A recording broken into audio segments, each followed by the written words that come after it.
I'm Katrina Knight, Executive Director of Good Shepherd Center, and also the Chair of the Cape Fear Housing Coalition, your host. The Cape Fear Housing Coalition is a nonprofit membership organization with the mission of leading the regional effort, ensuring that all residents have safe, affordable homes by protecting and expanding housing options for them. Members hail from New Hanover, Brunswick, and Pender counties, and include stakeholders from the lender, realtor, service provider, developer, and municipal government communities, as well as many others. We encourage you to join the coalition if you haven't already, to support our continued education and advocacy around our deepening affordable housing crisis and solutions to address it. There's a QR code on each of your tables that will take you directly to our website and membership information. We have some great speakers with us today. Samuel Gunter is the North Carolina Housing Coalition, returns this year to provide the statewide landscape related to affordable housing. And then Dr. Prentice of the UNCW Center for Social Impact will share highlights from the City of Wilmington and New Hanover County funded comprehensive housing study. 3 panelists join us today to share their perspective around the economic impact of our regional housing crisis. Rhonda Bellamy, CEO of the Arts Council of Wilmington and New Hanover County, Dr. Philip Brown of Novant Health, and Huntley Garriott, President of Live Oak Bank. We'll hold questions for the Q&A at the end, but welcome your questions, feedback, and what we hope will be a lively community discussion while we have so many stakeholders convene together around this important issue. Before introducing our first speaker, we'd like to acknowledge elected officials or their representatives who are joining us as special guests today. From Representative David Rouser's office, Billy Christ. From Senator Michael Lee's office, Chase Horton. From Wilmington City Council, Reverend Clifford Barnett and Charlie Rivenbark. From our New Hanover County Commissioners, Vice Chair Deb Hayes and Rob Zapple. From the town of Leland, Veronica Carter. From the New Hanover County School Board, Stephanie Walker. And our New Hanover County Sheriff, Ed McMahon. Thank you for joining us today.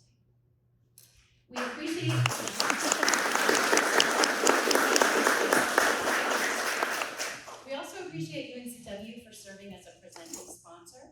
Our thanks to Dr. Janine Minge and Redigo Long of the Office of Community Engagement and Applied Learning for their assistance and for hosting us.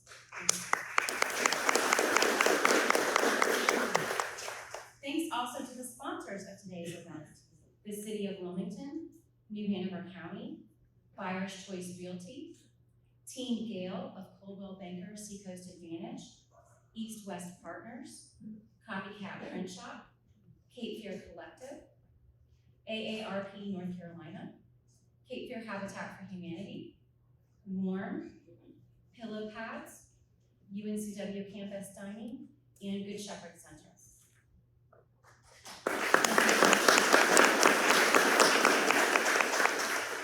So on to our speakers. Samuel Gunter is Executive Director of the North Carolina Housing Coalition, having worked there since 2015.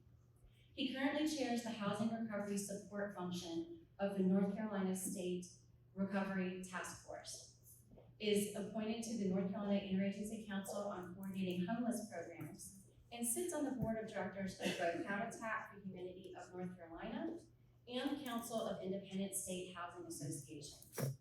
Samuel has a background in community development and public policy from his time at Habitat for Humanity of Wake County, AmeriCorps, Vista, and the Peace Corps. He holds a Bachelor of Arts degree from the University of Texas at Austin and a Master of Divinity from Duke Divinity School. He is also a Baptist minister who has served churches in North Carolina and Texas. Welcome, Samuel.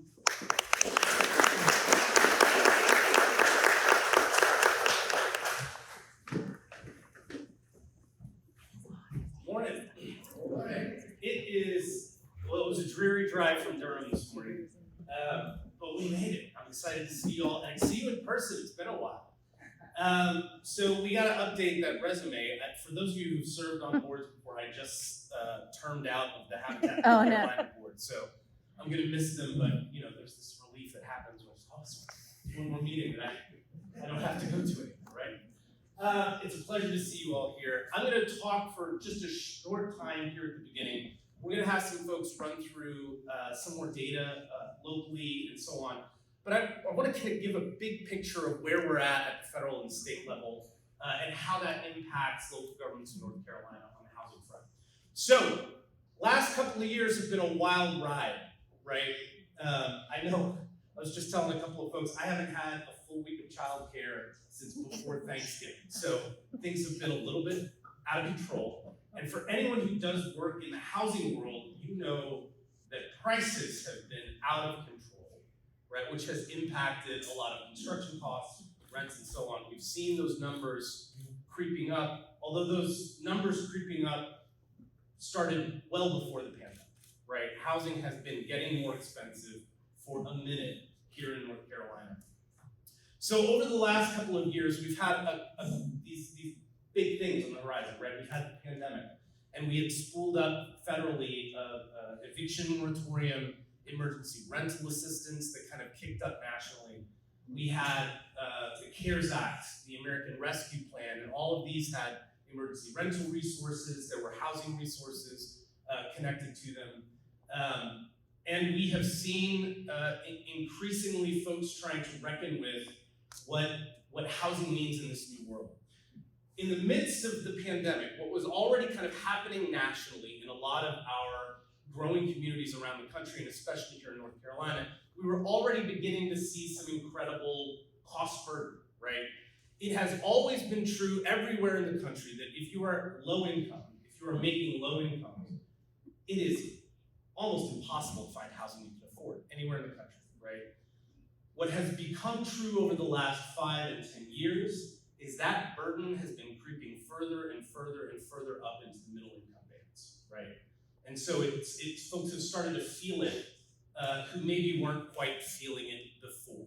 And we're all trying to reckon with that. And I'm going to talk a little bit in just a second about land use policy and where that fits into all of this. But from the normal things that I come here to talk about, what are we doing on the affordable housing front, fundraising-wise, policy-wise, and so on. Again, at the federal level, we saw some historic resources come down. The emergency rental assistance that has been deployed here in North Carolina, known as the HOPE program, if y'all have been paying attention to that.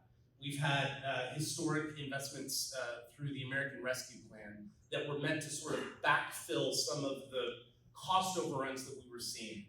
And I'll say a little bit more about that when I talk about the state level. So we've seen this historic amount of kind of one-time resource come down from the federal government, which has steadied the ship for a lot of folks. That emergency rental assistance has served, we're getting up near 200,000 families here in the state that have been served by that emergency rental assistance. It has steadied the boat, not only for renters, but has also steadied the boat for landlords as well, who rely on those rental payments, right? So that's been a piece of what has been kind of out in the ether.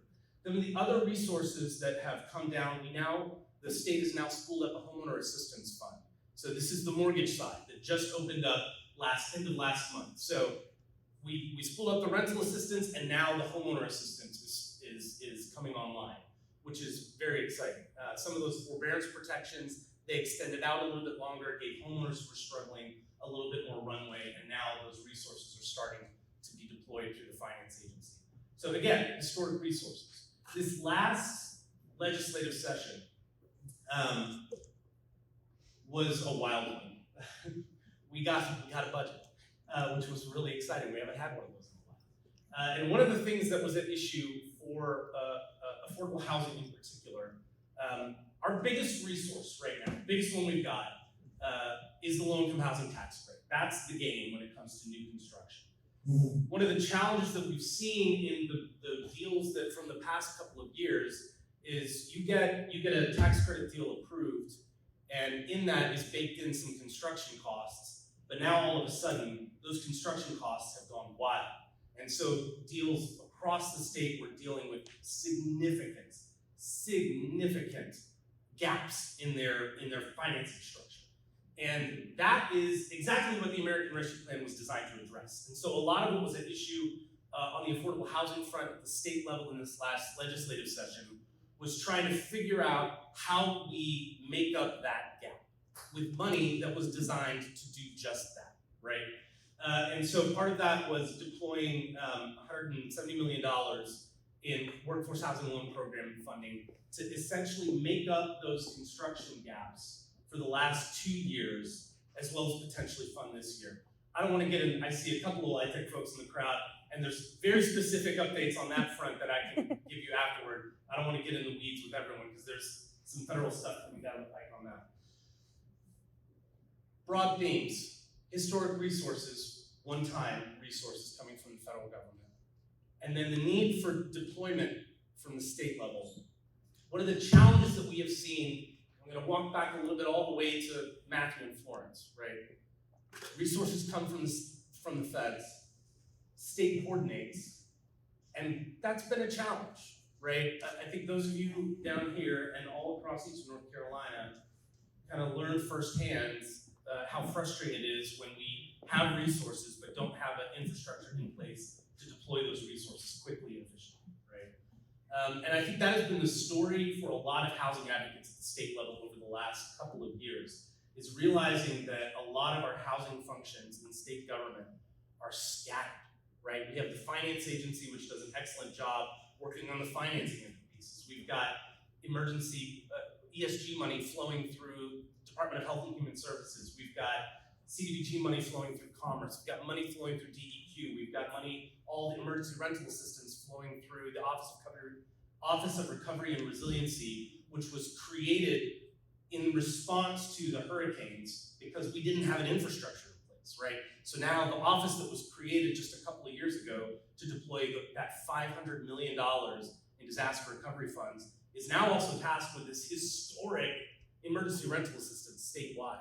So we've had to do quite a bit of growth and learning. And there are a couple of things happening at the state level right now. For instance, in the Department of Health and Human Services is in the midst of a housing strategic planning process, reckoning with the fact that our coordination is not what it should be, right? So again, we have resources, one-time resources flowing from the federal government, which is steadying the boat for a lot of folks. And then some reckoning happening at the state level in terms of, well, how do we really set ourselves up to truly be able to do the work that we need to do and think about it holistically and strategically, so we don't have this agency has this pot of money over here thinking about how they can do that, and this agency completely disconnected from thinking about how we can do that, when the reality on the ground is it's all connected, right?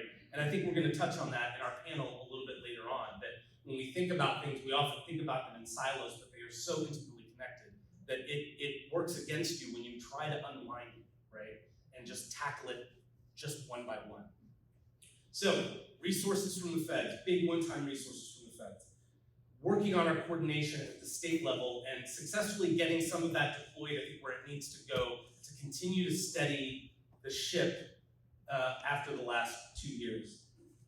What we have been seeing from the local level across North Carolina over the last couple of years, and this sort of goes back to our founding. Our organization came into being in the late 80s around the creation of our state's Affordable Housing Trust Fund, precisely as a response to the federal government stepping out of the housing game and pulling back a lot of resources that folks relied upon.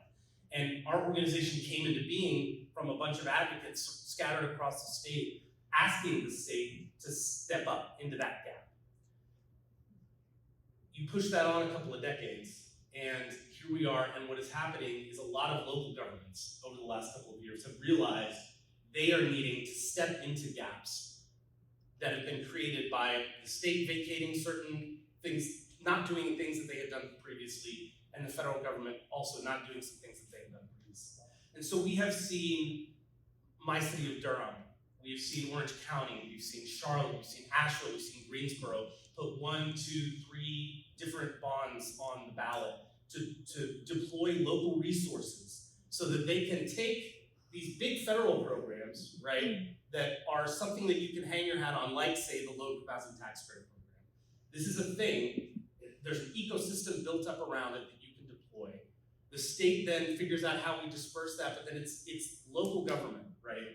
It's where that rubber meets the road. You've got to figure out how does this make sense for our community, and how do we make sure that we are deploying this federal resource or this state resource to its maximum ability, right? How can we make sure that this is made to work for our community?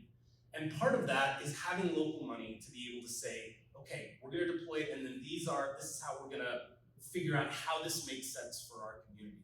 And so, again, a number of growing communities have been trying to figure this out.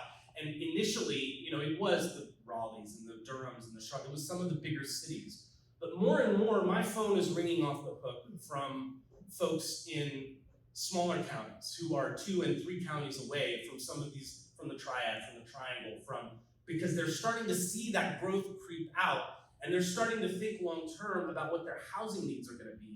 And they're trying to be somewhat reflective about what they want their communities to look like, given that all of this growth is coming, right?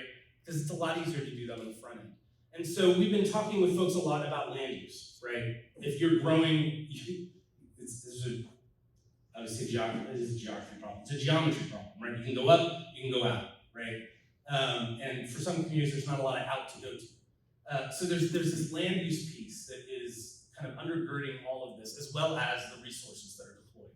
So we've been talking with folks around the state and helping them get into this framework. Understanding that your housing stock in a community, even though that housing stock is almost always privately held, is part of your public infrastructure. The housing is really privately held public infrastructure. And so when you want to think about the way that your community looks and whether or not its housing market serves the folks who actually live and work there, you need to begin to reframe it, not as, well, that's their thing to figure out, from a local community standpoint, trying to understand that your housing is part of your infrastructure. Because whether or not, even a family that owns a single family home, they're gonna sell it, someone else is gonna buy it, they may rehab it, they may tear it down and build a new one, but for the most part, that house is gonna cycle through several families worth of folks over the life of that building. To begin to rethink your housing as part of your local infrastructure, to circle back up to the federal level on that. Housing advocates have been worked really hard to try and get housing as part of that bipartisan infrastructure package. Understanding that housing is a part of our critical infrastructure in the country. We were not successful in that. It was part of the Build Back Better package. For those of you who've been following that's languishing at the moment. So nothing really to report on that front. But again, big one-time resources from the federal government that will be coming down. Emergency rental assistance, homeowner assistance for folks struggling to pay rent, pay mortgages. We've seen gap fillers to kind of help folks steady the ship in the programs that exist. At the state level, we have been trying to figure out how to better coordinate those and deploy those resources so they actually get to the folks who need them in a timely manner. And at the local level, again, we have seen local government after local government realize that if they want to make a dent in this locally, they gotta begin to think about how they're going to raise the resources to be able to do that. And the last thing that I'll leave you with for the moment, and then I'll turn it over and we can continue the conversation once the panel gets up and on afterward, is that so far, we have not yet had a housing bond in this state that has failed, and none have passed with less than 64% of them. They've been wildly popular measures wherever they've been. Not everyone has gone the route of a bond. We've had others raise revenue in a little bit different ways. We've been looking at, several communities are looking at models from other states, one in particular out of Nashville, Tennessee, where all housing resources, essentially the local trust fund, is tied to their economic development, right? If you're gonna spend money as a community to recruit a corporate entity to come and bring jobs, that's gonna impact the housing market. You gotta put a corresponding investment. So folks are looking at different mechanisms to do that, but essentially every local government in the state who's trying to figure out how to do this at the local level is figuring out how to kick in locally. So that's kind of where we're at. For the next year, we're in a short session. I'm sure all of you have been watching the redistricting stuff. I have nothing to say about that. I have lots to say about that. I'm not going to say anything. Yeah, I have lots to say about that, but I'm not going to say anything about that. We will see a short session. We'll probably see some smaller things move, technical corrections bills, and again, for those of you who want to be in the weeds on that with me, you can come find me afterwards because there's stuff to say about that, but not for the group as a whole. We don't see any kind of major things moving in the short session this year, but again, a lot of what was funded in the budget last year's long session is one-time money, and they were using federal resources. And so again, we are going to need to come back in the next long session and talk about the state resources that come alongside that. But that's sort of the state of play at the moment with housing. And I'm going to turn it over to Katrina to move us forward and talk a little bit about the local context. And yeah, it's really great to be here and good to see your faces.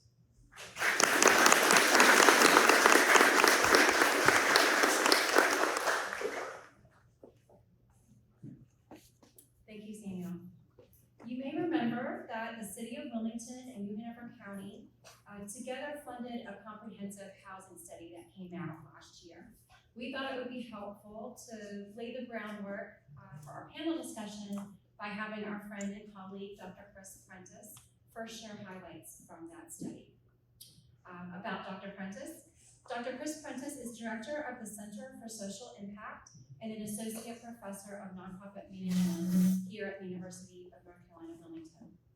His research focuses on cross-sector collaboration and nonprofit financial management, and he has been published in leading scholarly journals. He serves as chair of the board of directors for the United Way of the Cape Fear area and has served on a number of other boards of local nonprofits. Dr. Prentice holds a PhD from North Carolina State, an MPA from George Washington University, and a PA from the University of California, Irvine. Welcome, Dr. Prentice.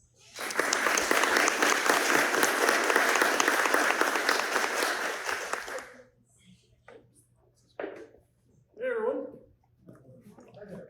I'm terrible with these microphones, and I have nervous energy, and I pace all the time, so you're going to see me walk out. You can ignore me, just listen to my words and myself. And thank you, Katrina, for the invitation to come here. It's nice to know that my suit still fits. I've been in the room. It's great to see everyone's faces. Many of them I haven't seen in some time. Thank you for being here this morning. I'm going to talk a little bit about the studies that Katrina noted, but then also layer on some additional information. I'm the data guy. So with that, we'll go ahead and jump right in. I want to tell you first, though, about the Center for Social Impact here at UNCW. If you don't know anything about it, some of you have heard this several times, so to those of you who have, I apologize.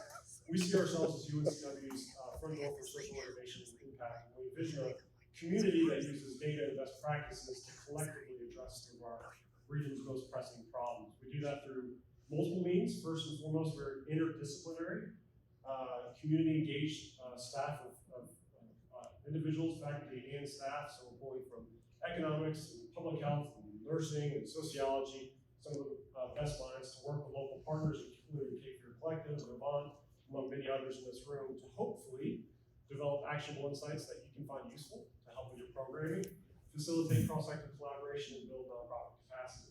So with that, I'll jump into the presentation for today. So there are three main pieces that I'm going to walk through. The first is the Bowen National Resource for the Housing Needs Assessment. This was more of a quantitative analysis.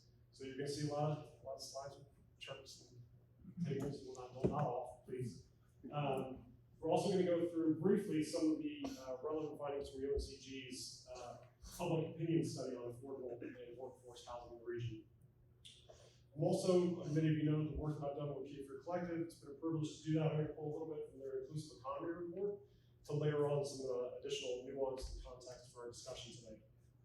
All right, so I want to start with the Bowen report. I pulled this from their report. They had several different purposes or foci with their analysis. Most of it was quantitative in nature. They wanted to understand what our demographics look like. They wanted to know what it used to be, what it is, and try and project out what it was going to look like in the future. They also wanted to try and understand employment trends, to understand what in-migration and out-migration might look like for our region across different industries. They're also trying to assess the nature of our housing market. What stock of housing do we have, and try and evaluate out or project out in the future what kind of housing we'll have and what we may need more of. With that as kind of the groundwork for understanding their insights, I'm just going to point to some population statistics. You've probably seen some variation of this over the years, whether specifically in the Bone Report or otherwise, but it bears repeating. We're growing, and we're growing fast, and we're growing a lot faster than the state of North Carolina as a whole. Going back to 2000, from 2000 to 2010, we grew 18.7% in the city of Wilmington, 26% in New Hanover County. That's a lot, and it far outpaces the numbers for the rest of North Carolina. We also saw accelerated growth from 2010 to 2020. A little bit slower than the previous decade, but still outpacing the state of North Carolina. And they're projected by 2025 that we're yet again, as a community, going to grow faster than the rest of North Carolina, almost 8% just in that 5-year period. What does that mean? About 97,000 new individuals in New Hanover County. Where are they going to live, right? That's the point. So let's take a look at how those demographics are changing. It's not just about in-migration. We're not all the exact same. We all have different employment interests, and we all have different housing needs. They're projecting that the greatest growth over the next 5 years are going to be in the 35 to 44-year-old, they call it aging millennial group, and also 65 plus. So what you see in the chart in front of you are the projected changes in population growth over that period of time by age group. Now, the largest growth is going to be the 75 plus age range, but by 2025, they're anticipating that the 35 to 44-year-old age group is going to be the largest contingent in this community at 16.6% of our population. What does that mean? Well, it's going to drive demand for a very specific sort of housing, right? Growth will drive demand for maintenance-free housing, right? Housing to allow seniors to age in place, and also residential housing to allow individuals to raise families. Okay. All right, so what does our housing availability look like? Well, I'll do a quick caveat. These are 2020 figures. We all know things have shifted a little bit since Bellamy did their analysis. All that to say, occupancy rates are high. At the time of their study, they're going to be higher now. Now, it's purely anecdotal, not empirical evidence, but I think we could all agree that's probably true. They segmented the housing type and looked at it. Most of it's falling in the market rate category, 14,000 total units with an occupancy rate of about 95.5%. We did show lower occupancy rate, the market rate / tax credit housing type, but obviously there isn't the volume there, right? So that's not many housing units that are vacant available for use. So yes, 63.5%, let's get folks in those situations, but there's not a lot of opportunity in that area. Tax credit, government subsidized, and government subsidized are all, I was looking for a laser pointer. Oh, hey, I have one. It's a small pleasure in life. Those are all 98, 99% occupancy. All that to say, total, we're at 96% at the time in which they did their snapshot, which was in 2020. A lot of it based on 2019 data. So they also did a projection. I'm not going to get into all the by AMI. This is just too much information up there. It's up there if anyone wants to take a photo. I've seen people do that by all means. I'm sure Katrina will share these slides with folks as well if you need them. But I do want you to focus on this right column right here, housing gaps units. So what you're seeing in that column are the number of houses that we need more of. The housing type we need more of in rentals and for sale. Now, it's projected that we're going to have the biggest shortfall in a category with a high median income, right? Those are the ones, forgive me for some of those that are offensive, but I'm not worried about them. I'm worried about them, right? Less than 30% of AMI, that's a big housing shortfall. That's a big gap that needs to be addressed. It's not an if, it's a we must address, right? So that's based on their projection. That we move now a little bit into the UNCW report. The purpose of their report was to go beyond purely the quantitative and get out there and ask people questions. They did that through multiple mediums, as you should. And one of those was survey. I'll be focusing on the survey data now because that's those have the statistics behind it, and I like the data guide. But they also did a lot of interviews. So they got perspectives from a broad swath of our neighbors, and they report those out here. First and foremost, what this slide is going to show you is that a large percentage of our population agree we should do something about our housing crisis. That was the term that Katrina used earlier. 87% agree that safe, decent, affordable housing should be a top priority for local government. 86.5% support infill in neighborhoods with vacant or underutilized lots and urban areas. Almost 80% that state that safe, decent, affordable housing should be a top priority for local government. Safe, decent, affordable housing. And nearly 64% reported that they worry that they are spending too much of their income on housing costs. Altogether, this paints a very vivid portrait, at least it does in my mind, that we do have, number one, community support to do some kind of meaningful housing reform that addresses the issues that we face. And we also have a concerned citizenry that they're worried they're spending too much money on their house. In the later slide, I'm going to tell you that's true. Their concerns are well-founded, right? All right. Now I want to jump to the Cape Fear Collectives Inclusive Economy Report. That was an omnibus report that pulled in information from 5 different studies, 2 of which CSI contributed. It was an opportunity to highlight opportunities and challenges to build a regional economy that is prepared for the future and allows for equitable access to economic prosperity for all, right? This is what's called the Housing Price Index. It's a fancy index that's put together by the federal government, Federal Housing Finance Agency, and it says how much, and these are inflation-adjusted figures, is the housing stock, the price of the housing stock increasing over time. What we're able to see, every one of those lines is a county in North Carolina.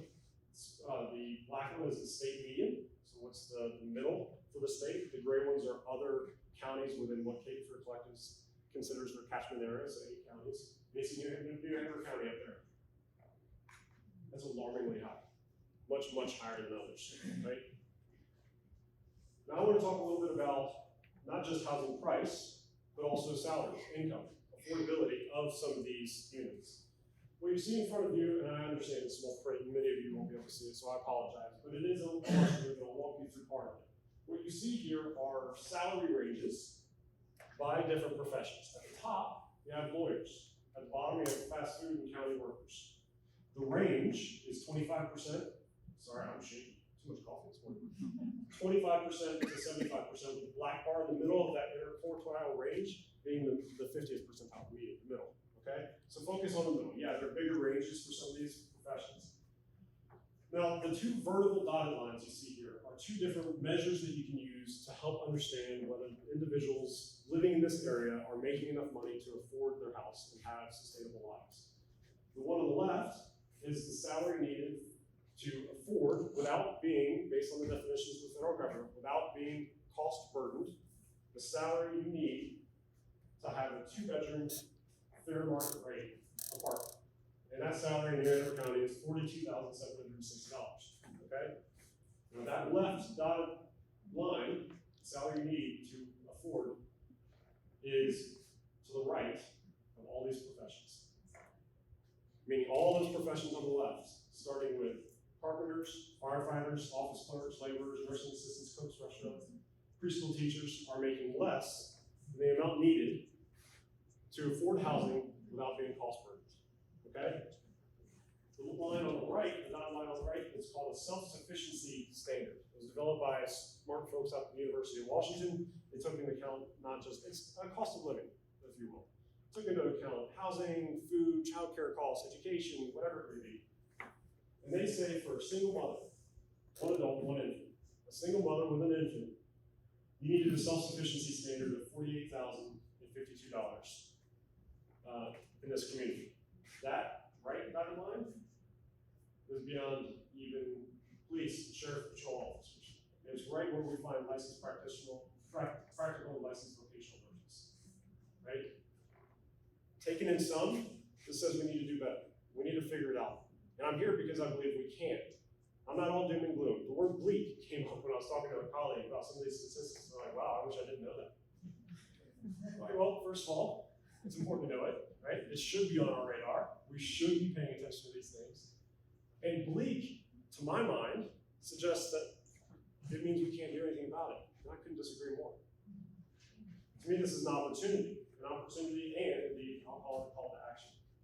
I'm not going to walk through all this slide, but what I will show, well, what it does show, excuse me, is how much, what percentage of homeowners specifically, and what percentage of renters specifically across these counties are what we would consider, would be considered cost burden by the federal definition.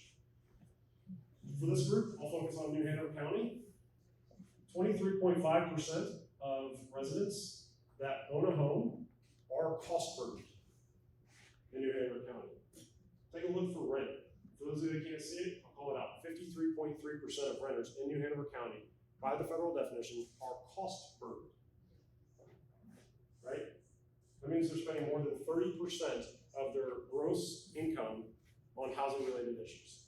More than 30% of gross on housing. Okay? Now, the 2-bedroom fair market rate for an apartment in New Hanover County is $1,069 at the time of the study. What would you need to make to not be cost burdened? Well, you need to make $20.56 an hour to afford that 2-bedroom fair market rate apartment. What do we actually make? $14. Right? That's a $6 gap. That's why we're cost burdened. Given the wages that we currently have at $14, what would a fair market rate be to allow us to not be cost burdened? $726. Right? So I'll summarize that. Given what we make, we can only afford $726, and yet we're paying $1,069. Okay? Finally, I want to end on this. It's not just about affordability. Right? I heard in the previous discussion, and also in the slide or the presentation from UNCW, that we should have safe, viable, and affordable housing, right? This graph from the forthcoming Healthy Communities NC dashboard, which will be released on February 22nd in collaboration with Novant and Cape Fear Collective, and then eventually rolled out across the state with other partners. This shows the top 25 counties in North Carolina that have residents living in housing that have severe housing problems in the state. How is that defined? Well, you're considered, a property is considered to be a severe housing problem if it has one or more of these issues. It lacks a complete kitchen facility, lacks a complete plumbing facility, it's overcrowded, or it's severely cost burdened. Severely cost burdened means you're paying more than 50% of your gross income. Okay? So, what percentage of our neighbors are living in a place that is classified as a severe housing problem? Well, Bladen County in our region is the highest. The New Hanover County is right here. So that's, let me see if I can figure that out, somewhere around 17%. Somewhere around 17% of our neighbors are living in conditions the federal government defines as a situation that's a severe housing problem. Now, I promised you this wasn't supposed to be bleak. So I'm going to end with a little bit of a call to action, something I typically don't do wearing my academic hat. I'm looking at a lot of very intelligent, a lot of very powerful people in this room who collectively can design solutions to address these problems. Why do I believe that? Because it's happening in other places. Now, if you need any help designing solutions, I can point you to smart people in the university and throughout the community. I'd be happy to do that. I am not one of those people. I know the data though, so if you need any data, come talk to me. CSI, I'd be more than happy to work with you. So in conclusion, this slide deck will be shared. If you have any questions about where to find the original reports, any of the 3 that I noted, please link to them through there or shoot me an email. I'd be happy to send them.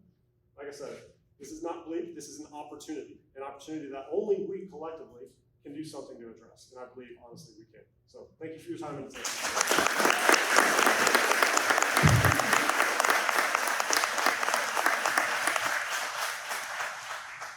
I'm afraid it's going to waste so much of my voice.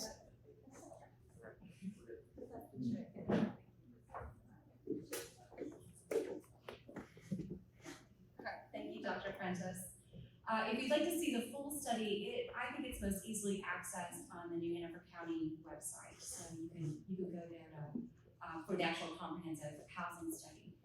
And before we move on, I wanted to mention, kind of as a complement to all of that great data and information, a subcommittee of the Cape Fear Housing Coalition recently has begun a kind of community survey to capture the lived experience of our neighbors right now in 2022 who cannot afford housing in our community. So each of your tables has a quote on it, as well as about 6 storyboards around the room.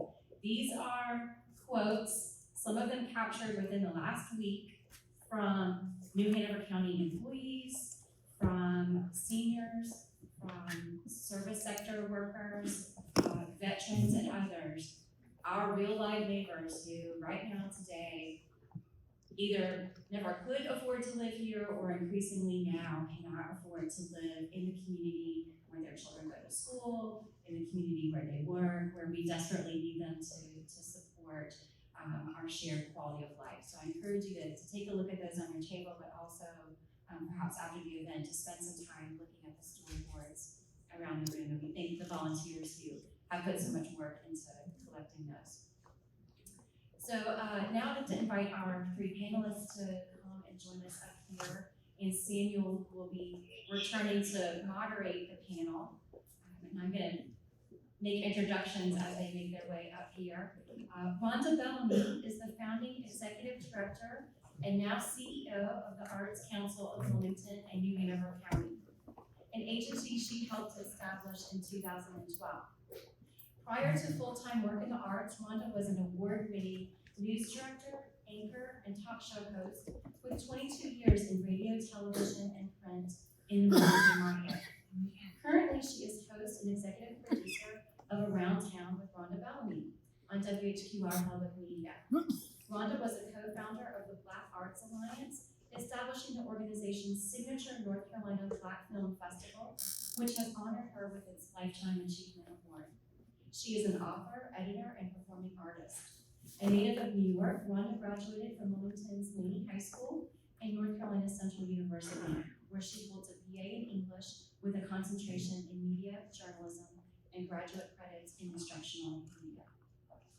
Dr. Philip Brown is a vascular surgeon and Chief Impact Officer for Novant Health, previously serving as Executive Vice President and Chief Physician Executive at New Hanover Regional Medical Center, and prior to that, President at Wilmington Health. Dr. Brown received his MD from the Brody School of Medicine at ECU, completing his residency at Pitt Memorial Hospital in Greenville, then a fellowship at Johns Hopkins Hospital. He served for 2 years as Assistant Professor of Vascular Surgery at Brody School of Medicine before returning to private practice in his hometown of Wilmington in 2004. He is former president of the New Hanover-Pender County Medical Society and a longstanding member, trustee, and former president of the North Carolina Medical Society. Dr. Brown's current passion is to help lead the healthcare transformation from its current focus on healing the sick to a relentless dedication to creating the conditions for comprehensive wellness such that every person has the opportunity to reach their highest level of health. And finally, Huntley Garriott is the president of Live Oak Bank. Prior to joining Live Oak, he was a partner at Goldman Sachs in its investment banking division and served as co-head of the banks and specialty finance team within Goldman's Financial Institutions Group. During his 20-year career at Goldman, Huntley covered regional banks throughout North America and held a variety of roles focused on traditional investment banking, private equity investing, debt capital markets, and risk management. He was named Managing Director in 2007 and Partner in 2014. Huntley earned a Bachelor of Arts in Mathematics and Economics from the University of Virginia, where he was a Jefferson Scholar. Now turning it over to Sam. So, finances, health, arts. My first question for y'all is when did you first realize that housing was a significant piece of what you do and the people that you work with? I will take Go a for stab it. at that Go if you for don't it. mind. Hi, I'm Rhonda Bellamy, a cost-burdened single mom of 2 who needed 3 bedrooms, not 2, which is what most of this research is based on. I became aware of it as that single parent who, quite frankly, never spent less than about 50% of my income on housing. I will also say, as the CEO of the Arts Council, that we serve a $55.8 million sector of the local economy, which is largely a gig economy. And so as we saw, and which was heavily emphasized during COVID, the adage that we're one paycheck away from whatever happened. And when all your gigs are up at one time, we find it very, very difficult. And so I've also been very, very involved in Cape Fear Habitat for Humanity, serving on the board of directors for 6 years in the 1990s. So we knew it then. Yeah. We knew it then. You in the healthcare sector, what? Sure. Well, there are a couple of adages in health and healthcare that we know. One, food is medicine, and two, housing is health. And this has become just increasingly obvious in our region, especially when you look at changes following Hurricane Matthew in 2016, Hurricane Florence in 2018, and on to a global pandemic that affected us dramatically. And so, that awareness, as Rhonda said, has been around for a long time. But what's different and what really has me deeply concerned as a native who grew up here, who wants to live here for the rest of my days, who wants my children to come back after college and live here as well, is that the magnitude of this problem has just accelerated. We go backwards every year. And so that really is the thing that I think puts a real exclamation point on serious solutions. How about you, Huntley?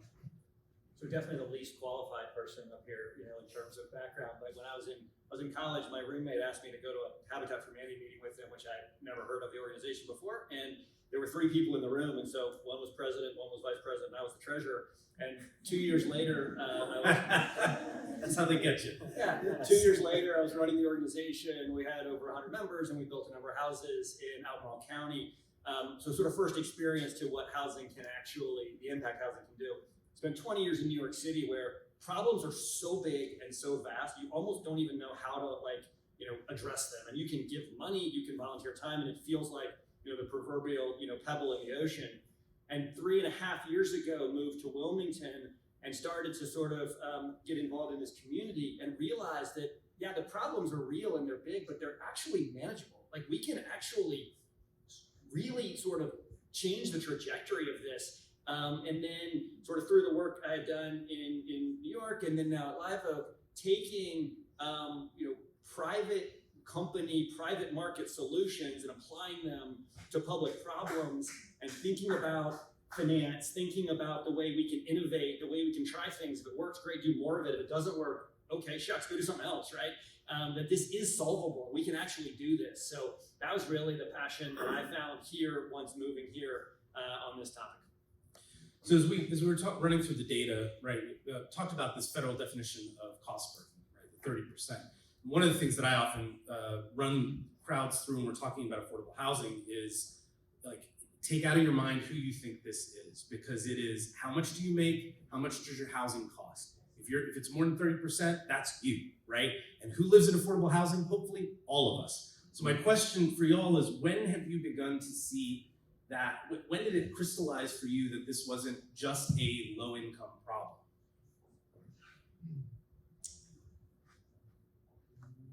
Again, my background is in media, and so for years we've been reporting on this issue, the fact that our first responders had to live, 2 and 3 counties out from where they were providing services. That's a problem.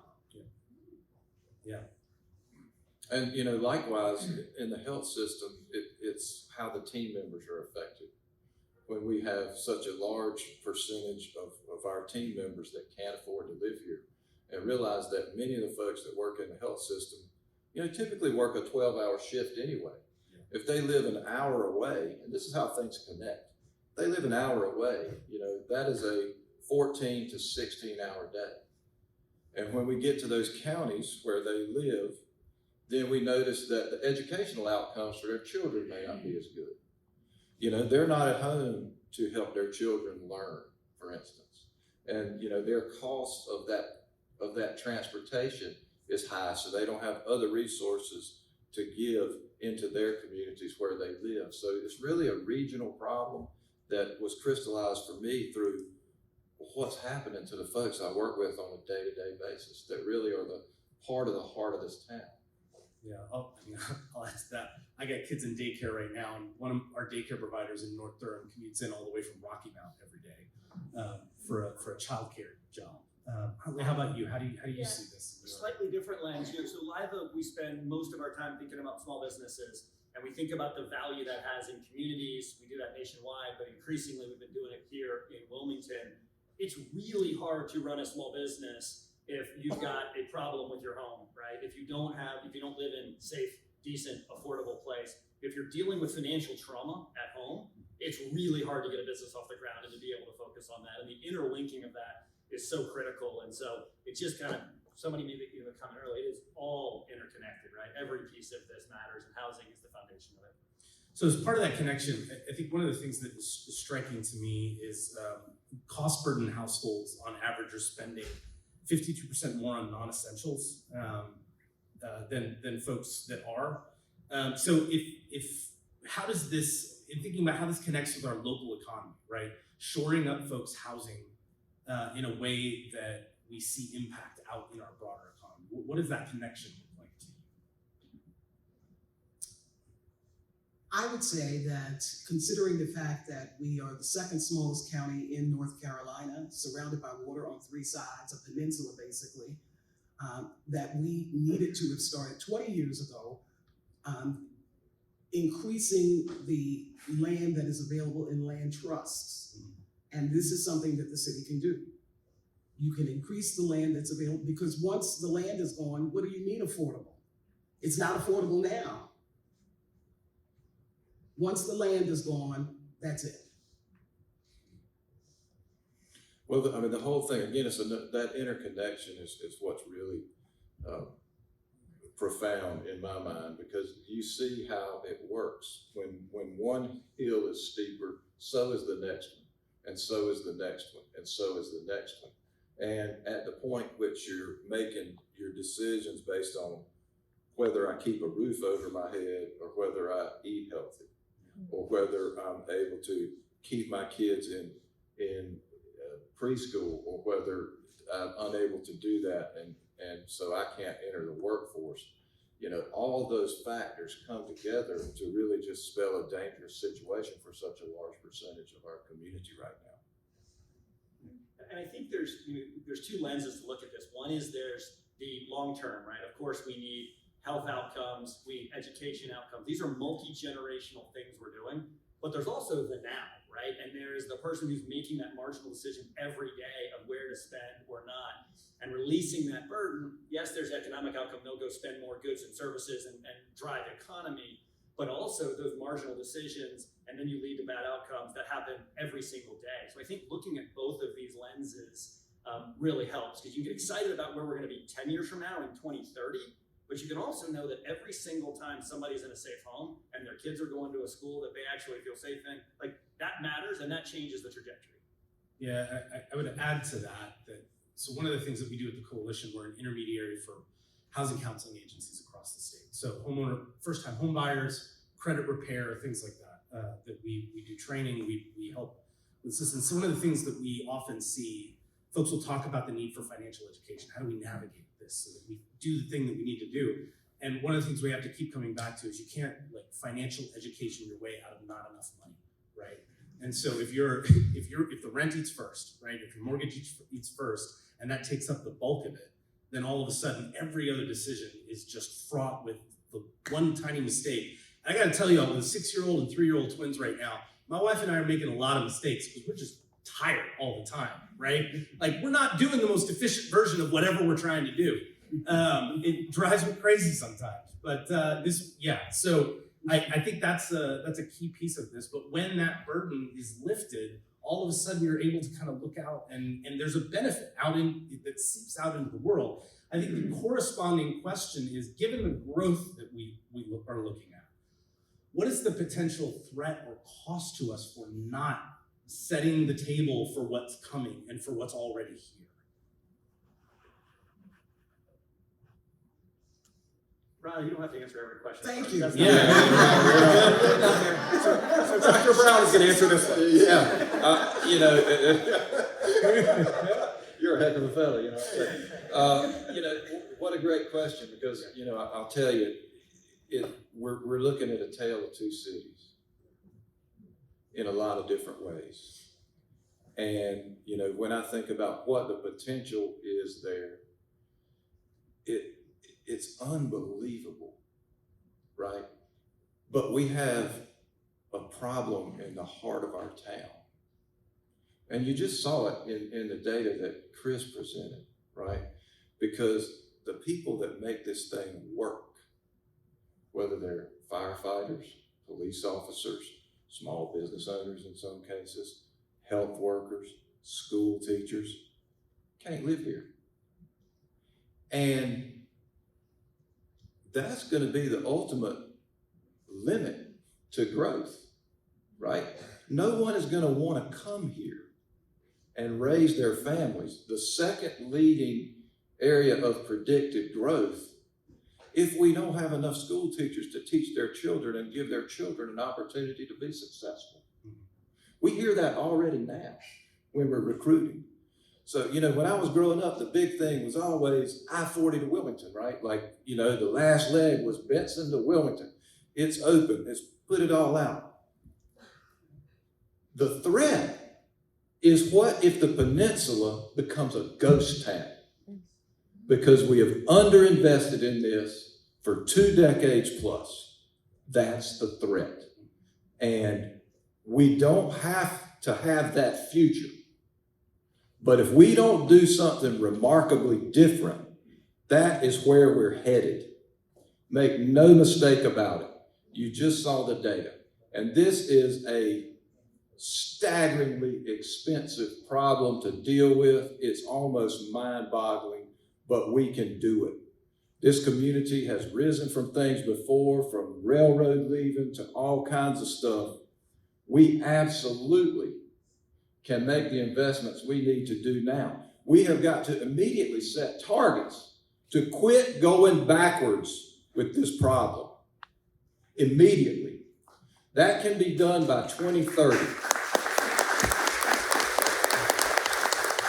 And when we do that, we do begin to change the future.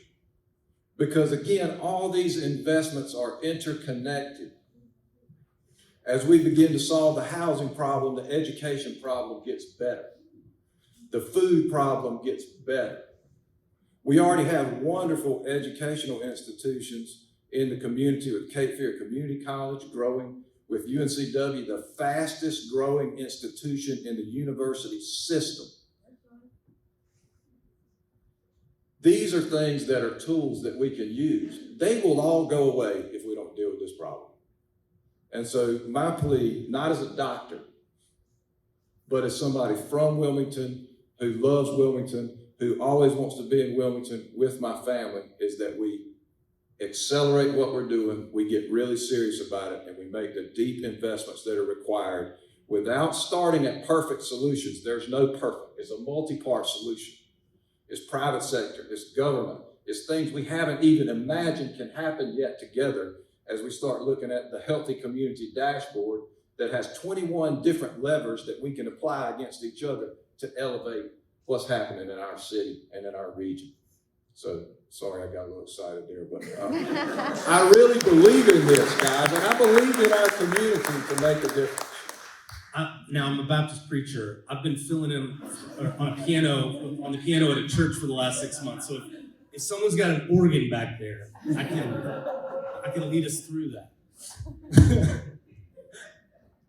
Anyone else want to add anything on the threat to school? You might just get dropped. I mean, I think that's one of the challenges that we constantly run up against. And I spend a lot of time talking to elected officials at the federal level, state level, and increasingly at the local levels. And it was sort of gestured toward in the last presentation that you see these big challenges and you get in this trap in your head, like, man, there's no point, right? Like, we could do little things and do little things, but might as well do nothing at all. And it's hard to break out of that and to begin to think about this as, no, you gotta imagine the community that you wanna see. And in order to make that community, you gotta make the investments that are required, right? And changing that mindset, I think, is a critical piece of this. So Hunter, you talked about the private sector piece. You wanna articulate a little bit more about what you mean in terms of the business community and so on? Sure, and I'll start with an example. So, and this is grounded by the work that the Center and Cape Fear Collective did, and then their ability not only to have data to show that sort of the flashlight, if you will, on the problem, but also to bring together organizations in a programmatic way. And so, there are portfolios of homes, right, in neighborhoods, and those portfolios are owned, pejoratively by slumlords, and they don't take care of them, and people are already house burdened in the cost of those, and they hit every one of the charts on Chris's chart of what they look like. And so we sat around and said, wait a minute, what if we could lower the cost of capital and get those into the hands of the organizations that actually know what to do with them? And they're all in this room. Habitat, Good Shepherd, Warm, Link, all of these organizations, they just can't scale that because that requires a lot of capital. So what if we put together some money and we went and bought 20 homes? And the express purpose of that was to get them into permanently affordable housing as soon as possible. And so we went and did that, and we had really no idea if it was gonna work or not. We set a capped return for us of 2%. So we said, okay, so we gotta actually fund the bank, and so we gotta make a little bit, but 2% feels like a reasonable number. And we went out and we bought them. And lo and behold, it's working. And we now have other banks that have come in together and individuals. We have $15 million of capital. We bought over 100 houses, one apartment building that's got 16 units. We basically can go to somebody and say, here's the deal. We just bought your home. We're gonna improve it. We're gonna lower your payment, and we're gonna give you a path to own it. You like that idea? And they tell us we're crazy, but we're not crazy. It's actually working, and I think it's scalable. And through, we've got property managers, they're actually hiring people now, so we've got a labor force, we've got all these partners that are with us. That's one model. That's not gonna solve 10,000 housing units, but it's 100, and it's gonna be another 100, and that's a piece of it, right? And I think, I look around at people in this audience like that, Dave Petrino sitting right there, he's got 10 ideas of what can happen. There's 10 other people in this room with 10 ideas. All of them do require some element of private sector. Maybe it's nonprofit, maybe it's public. Everybody's got to come together and run every one of these paths down and move the needle, because there is not one answer to this. It's too big a problem, but it is solvable. Yeah, I'll come on and say what I was saying in my earlier presentation about resources coming from the federal level and then the state figuring out how to come alongside that, and the local governments coming alongside that. And then what we saw, for example, in Charlotte, when Charlotte put their bond on the ballot, they asked the private sector to match the bond funds that were raised, right? Because part of what you're reckoning with, and I can definitely see some nods in the room. I'm definitely gonna see some nods in the room when I say this. Sometimes that federal government money is really hard to put to work, right? It comes with strings. And the further down that food chain you get, the fewer strings there are, right? And so that's why you need, it can't just be, say, the low-income housing tax credit. It has to also be all of these other pieces coming along to figure out where the gap is. What's the thing that we're not getting that we need to get most creative with? And that's exciting to hear about from your end. I wanna, let me, before I open it up to the room for questions, is there anything else that y'all wanna lift up from your experience and what you see and what you hope to see in Wilmington B? We talked about the relatedness of many of these ideas that we're discussing this morning. But I think that even that starts with at least a basic community understanding that people have to have a living wage. We have to establish that first and foremost, because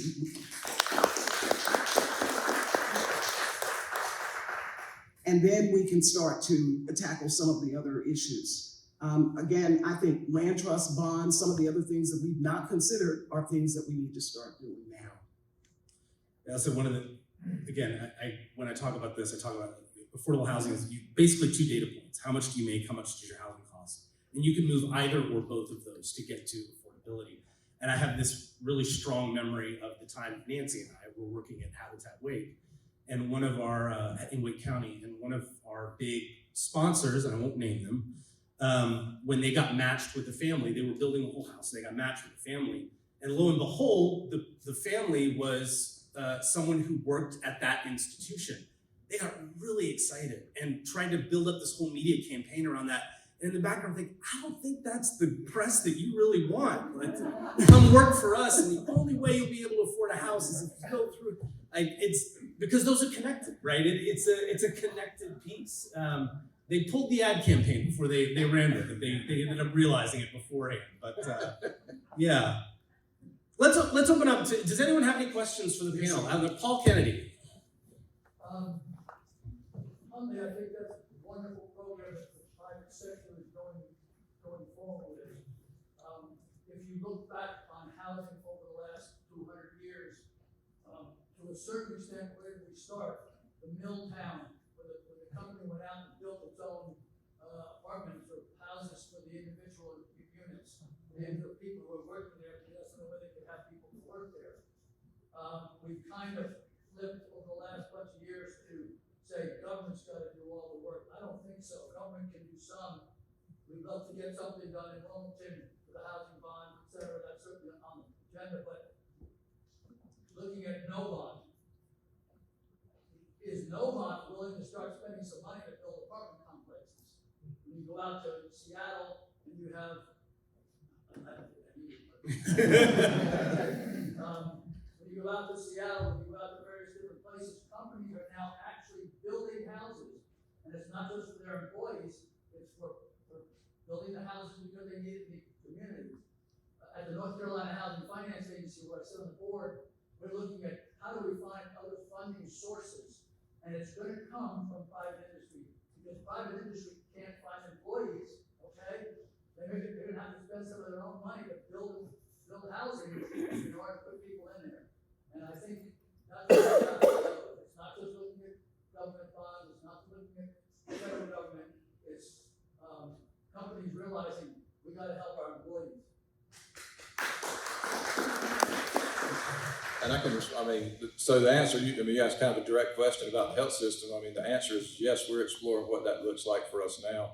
But I also want to get back to the interconnectivity piece of it. So, one of the first things that Novant Health did after the acquisition was raise the healthy living wage for all of our team members. We've made some changes to the financial assistance policy. So that takes off the healthcare cost burden from folks that fall into the less than 300% federal poverty level income rate. We're trying to understand now how we help other upward mobility opportunities for our team members. So how do you take someone who can finish high school in New Hanover County as a nurse assistant or an EMT, give them employment with your organization, have them undergo continuing education, which in the case of some of our collaborative programs with Cape Fear Community College might take 9 months to get to the RN level. And then, getting back again to Chris's data, you have folks that are at a sustainability standard of income. That's another piece of it. And then what do we have to do directly, and probably one of the more likely models for us would be something along the line of what Huntley described with Cape Fear Collective in terms of how you actually directly invest in that, not only for our team members, but for our community as a whole. And I'd say there's a model for this outside, right? So the sale of Mission Health out west and the creation of the Dogwood Health Trust has been kind of transformative out in Western North Carolina. They're still kind of getting their feet wet in this, but that's been a key part of what they've explored is how they can come alongside and support development of housing, how they can support public institutions that need capacity, right? Again, that gap filling. And part of what's driving that on their end is social determinants of health, right? That, what is that food is health and health is housing, or what is that? Yeah, food is medicine. Food is medicine. And housing is health, yes. And I would say, that endowment piece is really important, right? That's an elephant in this room. And, I don't have anything to do with the endowment, but what I can tell you is that if I were on that endowment board, I would be sitting on my hands until this community got off its butt with something in housing that was scaled to the problem. And I don't know a simpler way to, but in fairness, I think there's been a lot of great intention around this. Yeah. But now that we have things like the Cape Fear Collective Inclusive Economy Report and the Healthy Community Dashboard, which is going to run through 2030 at the end of the 10-year cycle of the state health plan and can be renewed for the next decade, we now are better able to see. And so I think now that we have better information, it necessitates different decisions. You know, I mean, so, you know, I don't mean to be critical of people who have been well-intended in this space all along, but the fact is we now just really know what the true magnitude of the problem is in a different way. And as such, we have to act differently. Yeah, I'd like to address the elephant in the room. I was honored to be asked to moderate the 2 public listening sessions for the New Hanover Community Endowment. And one thing, and I'm not associated with them at all, but I do think that they are looking for transformational projects. And I think that this certainly fits. Yeah. What other questions do we have from, there's a mic running around, so please introduce yourself when you. Hi, my name is Fawn Rhodes. I'm the new Health Equity Coordinator for the New Hanover County Health Department. And so you all addressed that elephant in the room. I'm going to address all the other zoo animals in the room. So how much do you think the systematic racism plays into when we determine and we speak of the word affordability within the New Hanover County? I think that when we are addressing housing opportunities, if we really take a look at it and scale it back, a lot of it has a lot to do with not only income, but it also has a lot to do with who you are in terms of your color. And it's been an issue here in Wilmington for a very long time. And I think that some of the things that we need to address is how that is approached. Because when we look at that number in the data, many of those who are affected as far as the data is concerned is our people of our historically marginalized communities here in Wilmington. I can take that one too. And the answer there, Fawn, is yes and, right? And, you know, back to the Healthy Communities Dashboard. In New Hanover County, we can look at that right down to the census block level. You're 100% right that there's a disproportionate effect in this community. But the and part is that this is a bigger problem than that, right? Like, this affects all races, without a doubt. There are impoverished people of every ethnicity in our communities that are our neighbors now, but it is disproportionate, and the effects of racism over time have had something to do with that. But I would go back to, you know, the idea that John Monteith helped start here, this 1897 Wilmington. Once this was a much different place. Our economy was previously much more inclusive. I see no reason why we can't return to that. Again, it just takes different thinking. Housing is a piece of that. How we solve it is important, and there are other factors. But without a doubt, we can return our community, which is my vision for our community, is that ultimately we are the place in North Carolina that everybody wants to come. There's no reason why we can't again return to that position as the cultural, educational, and technological hub of North Carolina. We just have to think differently, align, and work towards it. There's a Hi, my name is Stephanie Norris. I'm a local low-income housing tax credit developer, and I have an opportunity for this community. I have a 84-unit complex that was awarded in 2021 from the North Carolina Housing Finance Agency. I know that there's possibly another tax credit developer in the room who has another 72 units of housing that was also awarded in 2021. And we're working right now to make these properties, both of us are working right now to make these 2 properties, which is 150 new construction units that will serve families and seniors at 60% or a very median income and less. We're working to make these properties shovel ready within the next 4 to 6 months, like ready to close on equity, ready to close on construction lending, ready to start work, so that within the next 15 months after that, we have these properties ready to hand keys to families and seniors in our community. We're ready to do it. Sam mentioned that there are gaps in funding and that there is work being done at the legislative level for 2019 and 2020 awards. That I have a property in New Bern that I'm under construction in right now that's going to utilize some of those funds. There's nothing in place for 2020 awards that I'm aware of. Sam can tell me if there is, he probably knows. There's nothing in place for 2021 awards. One of the big pushes that I made with my rezoning is now's the opportunity for New Hanover County to make a difference. And this is 150 units that will go toward that statistic that was on the board a little earlier. We just need a little help. I need a little help. I've got gap funding to the tune of almost $1 million. So we need some help. Is it the county? Is it the endowment? Is it better terms with permanent lending? I don't know. But I'm happy to talk to each and every one of you about it. And I could introduce you to my development partner who's not a partner to me, but who's also trying to develop it in our community, because I'm assured, I can probably assure you that he's probably facing some similar gaps. So we're here, we're ready, we're working to get it shovel ready this year so that we can start building homes for you.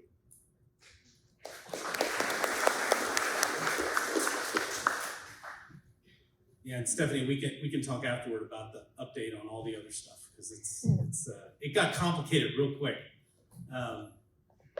But this is partly what when I talk about the federal resources coming down, the state deployment, and then there are inevitably gaps, right? Whenever you're designing something at the federal level, it's not going to fit exactly everywhere the way it was intended, and so everyone's got to figure out that little tweak, the little thing to get it over the finish line. But yeah, we can talk more about that afterward.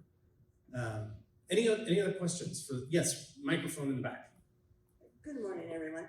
My name is Nina Herzog, and I'm a UNCW staff member and chair of the Staff Priorities Committee for Staff Senate here at UNCW.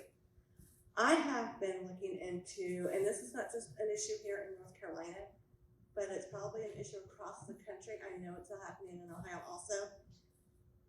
What can local, county, and state government officials do in order to entice and appeal to the developers of apartment complexes that not everyone needs a high-end luxury apartment?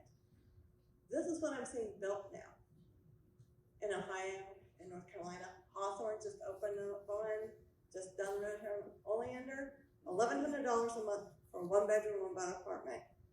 That's half my take-home pay.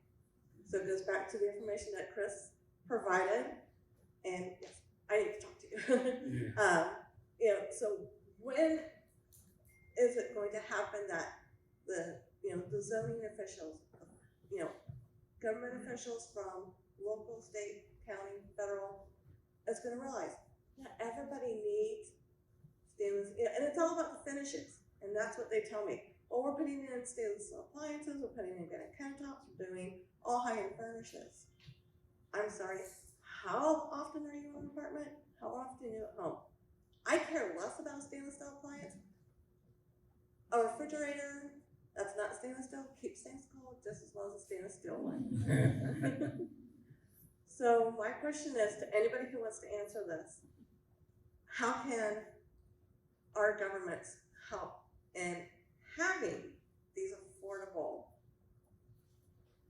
complexes built new? Does anyone up here want to? You want that? Do you want to take it? I was just gonna say this. Like, you're right on point, right? We do have, the slide says there's like 4,000 units in the high end, and that is probably the easiest place for the private market without any constraints to actually go after. And so it's probably a very natural conclusion of the capital markets that's where they focus their attention. I think it's probably more complicated than that, like most everything. What I do think is that, data is a wonderful thing. It's super uncomfortable, but it makes you accountable. And then it also makes you have to be intentional about it. So back to the conversation we've been having, if the need is for at the 80% level, the need is for the 60% level, the need is, to get to a 30%, we got to figure out what are those models. And then who can build the model, and what's the capital that needs to go into that model, and what is the role of local government, what is the availability of any federal funds, as complicated as they may be, where do the rest of us play a role in doing that? But we've got to be intentional about it because we know the data, and we know that we have to hold ourselves accountable to addressing that. We can't have a place where every single unit is at a certain price point, because to everything we've been talking about, the model breaks here, right? And we can't allow that to happen. Yeah, I'll say you're coming up against a couple of things, right? There's the folks who are investing in the development of real estate out of the market and what returns they're looking for, and kind of, so that's driving some of that. And I would say not just on the rental side, but also on the single family side. When when I talk to the home builders, and I don't know if there's a home builder rep in the room, but when they look at all of their folks around the state, there's only one builder in one county in North Carolina putting new single family homes in below a $250,000 price point, $250,000 price point. So when you think about entry level housing, it's a problem across, and there's labor challenges to that, right? The average age in the trades is in the 60s right now, and that's driving labor costs. The impact of lumber tariffs and other things in the construction industry are putting upward pressure on construction costs as well. The other thing so that's all like the financing and that side of it. The other thing you're bumping up against is what local authority local governments have to be able to enter into that process, and what legal authority, and then what political will they have, because those are two separate questions, right? Even if you have the authority, do you have the will to actually to do something on that front? And I would say that it is a live that kind of mandating any sort of affordability in private development is a live legal question in the state. Although we do have a couple of active policies around the state that do something along those lines. I think the question that Hunter gets at as well is finding the private industry partners who are willing to finance housing that is not going to see the type of returns that they would see, right? And that takes a conscious choice. And that's one of that private-public partnership piece that comes along. It's not just the low-income housing tax credit developers, right? It's also talking to your banking institutions that are financing real estate development, and the developers be like, can we get to a place that's a harder thing to do. But it hits right. We're seeing it. I mean, Durham, we're all seeing it, right? That the new housing going up we're all like, who is living in these places? I like the finer things in life. Yeah. I'm not going to apologize for it. In fact, I lived 10 years in one of the buildings that Dave Spatrino developed downtown. So, I do, but that's a really interesting point that you raised. I'm thinking about my children who are adults. My daughter lives in Charlotte, and, why do you have to have stainless steel? Why do you, if your paycheck can't stand that, then get out the kitchen, basically. It's a very valid point. Is it more important to put people in houses that have functioning kitchens and bathrooms and, you create your own home? Or do we have to have, granite and stainless steel, which again, I like. Yeah, no, but I would say what you're bumping up against though is that the option isn't out there, right? Because the only option getting put in is at the top end, right? And so and that's where this structural piece comes in. And one of the things we often bump up against that in talking with folks about housing is this assumption that there's this suite of choices that are available and you just have to choose the right one that's in your price range. When the reality for a lot of folks is that options do not exist in there. Like there's no way to make that type of choice. And that's a challenge that, again, I think it's as Hunter talked about, when you decide as a financial institution to say we are committed to this at a particular scale, whatever that scale is, we do need to have some kind of return, but we're gonna make a market here that is intentional in getting at some of the bigger problems that we see in our community, because we see them as problems for us too, right? That we're all in this together. We have a couple of, I think you had your hand up, but the microphone is doing this, so I'm not calling. Hey, my name is Carter Jewell, and I'm guilty of a lot of that hopelessness in housing that Dr. Prentice addressed, but there are some housing heroes in the room, and y'all have done such a wonderful job in kind of building a base of hope today, and I think we know what the big realtors and the homeowners can do. I would like some action items for us regular folks who are not involved in housing. What can we be doing to put a little pressure where it needs to be applied and to support these great causes? If maybe each panelist could give us a couple of action items that we can do today to start that move forward, I would really appreciate that. I mean, I can take a little bit of a stab at it. I mean, the first thing is learn that information. Take a second to let it sink in, right? Like you can go to the county website and see those studies and just begin to understand, you know, there's some solutions in there that defines the magnitude of the problem. So know enough, right? Like when the Surgeon General came here just a few months ago, former Surgeon General David Satcher, he said, you know, to do a lot of the work we need to do, it takes 4 things. Do you care enough? I think the answer in this room is absolutely. Do you know enough? I'd say we have some work to do in that space, and that's where things like Healthy Community Dashboard and these studies come in.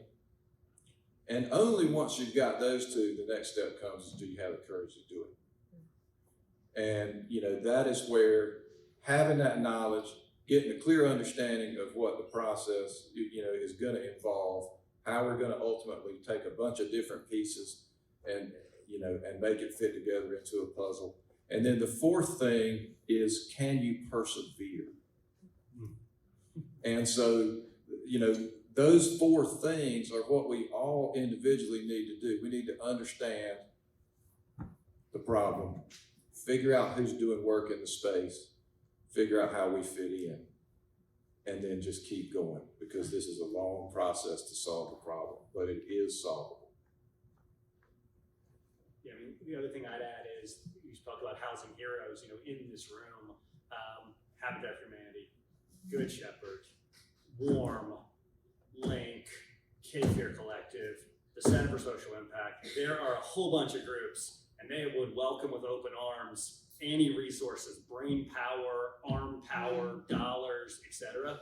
They do extraordinary work, and they're turning the crank here every single day. So everybody in this community can find a place to fit in and be helpful along those lines.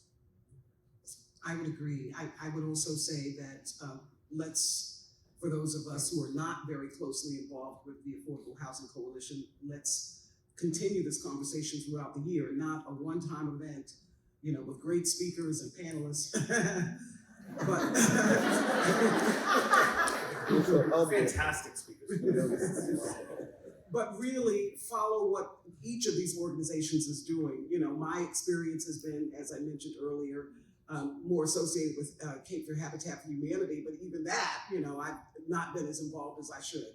So we all have to, you know, be intentional about wanting to solve this problem and finding out ways that we can help the organizations that already exist and the Affordable Housing Coalition, who I presume would give us action items.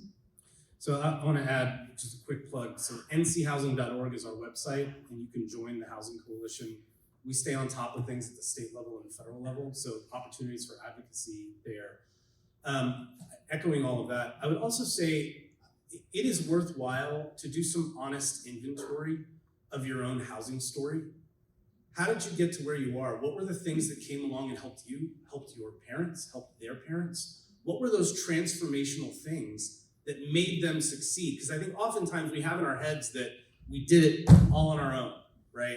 When the reality is, actually, a lot of our folks had a lot of help along the way. And being honest about that and understanding what it's gonna take to get, because you forget really quickly what it took for you to get to where you're at, and then you assume. So I think that's as you begin to, or not begin, continue, because you're already in this room, you've already begun, to be engaged on this, to do an honest assessment of your own family story, your own story, about how you got to where you are and were able to get to the things that you needed to get to.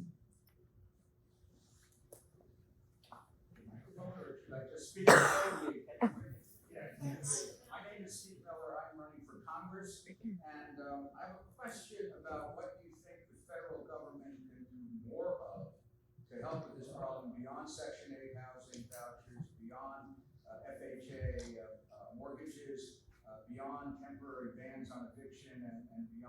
some of the other assistance that was one time, like the tax credit. I'm trying to understand, I mean, there are a number of issues that are out there that I'm concerning myself with. Affordable housing is enormous. I have a bunch of staff people that work with me, they're very young. They're getting hit with 30% increases in their rent over the course of the year. They say, I can't afford to live here. And by the way, what everybody left out was one of the engines of New Hanover County and Brunswick County growth is the beach and the hospitality service people, and they really are getting creamed. I mean, you know, at $2.25 an hour plus tips, one hopes, they can't afford to live here. So the engine that drives so much of older people like me who came here to retire is running low on fuel. So if you have some ideas to cut the red tape or additional programs, I'd love to hear about them, and I will add them to my campaign structure. Thank you. Well, we need to have a more detailed conversation afterward, but I would say that right now, for the low-income housing tax credit, for instance, is the biggest tool we've got for new construction. We're oversubscribed in the state. For every award, we have about 5 applications, which means if there's an expansion at the federal level, we already have the infrastructure in place to immediately scale up that effort, right? I would say that one of the pieces that was in, one of the housing pieces that was in the Build Back Better package that is now languishing is taking an honest accounting of all of the ways that we have underfunded public housing for the last several decades, and we have tens of billions of dollars in deferred maintenance that has, I mean, I, again, live in Durham, we just had an incident with carbon monoxide poisoning on buildings that have not been maintained for years because the money doesn't exist, because we haven't funded that, right? And so making that, right, there are a number of other pieces that we can talk about on the red tape side that I don't want to take the time with the whole room, but you also have, if you're hearing like groans and yeses, there are a couple of folks here who also have some feedback for you on that as well. Yeah, back in. Yeah, my name is Eden Avery, and I really want to pick up on what Ms. Vaughn, the comment that she's made, and Dr. Brown alluded to our history in this community. And when we think about 1897, we also have to realize that so much of the property ownership was by Black community members, and that property was taken from them, taken from their families. And as you were alluding to, thinking about our own history, housing history, our city has historically decimated the housing of Black community members.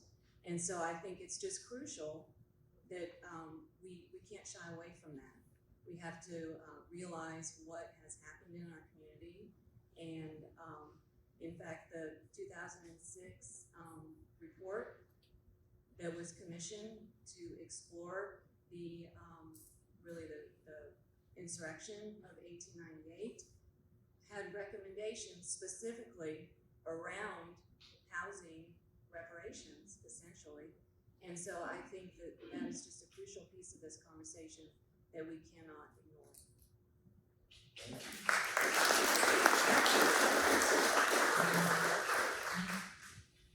Do any of y'all want to speak to any of that?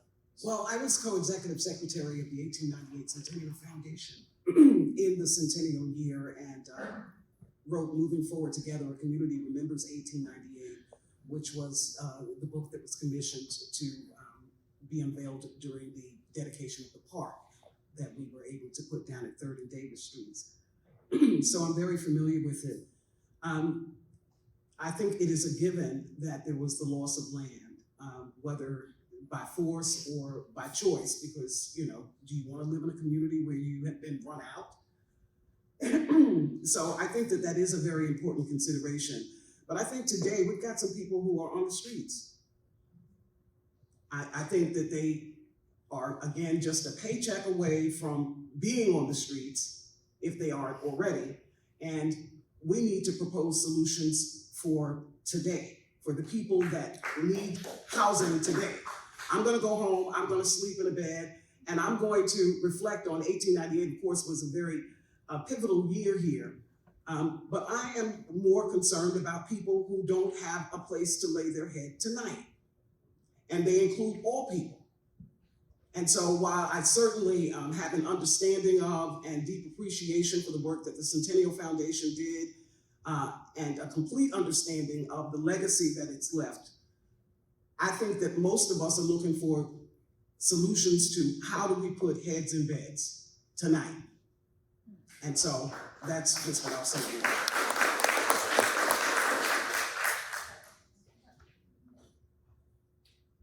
Can I go? Hey, I'm Brian Todd Barnett. I am the Director of Community Outreach for the Disability Resource Center. And it's already kind of been addressed a little bit, but Rhonda mentioned it as well. And I think that sometimes for affordable housing, it's not always about the rental places, because that doesn't help build generational wealth. So what kind of housing can be built within a livable space that people can buy into, and that does help create generational wealth. And also, I know there's a big problem of not in my backyard, for example.